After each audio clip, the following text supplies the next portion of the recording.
ইসলাম Islamic দল না, ইসলামের নাম ভাঙে তারা একটা দল করছে, এটা মুখোশধারী দল, শয়তান দল। এবং কি তারা আল্লাহ রাসূলের কথা বলে, তারা ভিতরে রাসূলকে তারা মানে না, তারা মওদুদীকে মানে। তারা রাসূল পাক সাল্লাল্লাহু আলাইহি ওয়াসাল্লামের ইসলামিক দল না, তারা হলো মওদুদীবাদী ইসলামিক দল। এই জায়গায় তারা ভুল করে, যে জায়গায় রাসূলকে মানে তারা মওদুদীবাদী মওদুদ সাহেবকে মানে। এখন এই কথা জামাতকে আমরা ট্যাগেল দিতে হবে, যেহেতু জামাত ঘরে ঘরে যায়, আমরাও ঘরে ঘরে যেতে হবে। আমরা শুধু হাল পারলে চলবে না।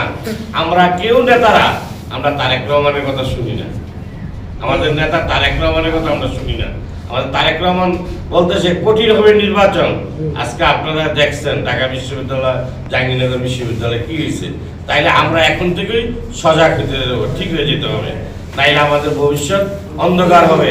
17 বছর আমরা কষ্ট করেছি, যদি আমরা বাইসেন্স কোনোদিন ঢাকা বিশ্ববিদ্যালয়ের মতো ফসকা জায়গা, তাইলে এই মাসুল আমরা দিতে পারবো না। এখন সারা বাংলাদেশে সব জায়গায় সবাই সচেতন হতে হবে।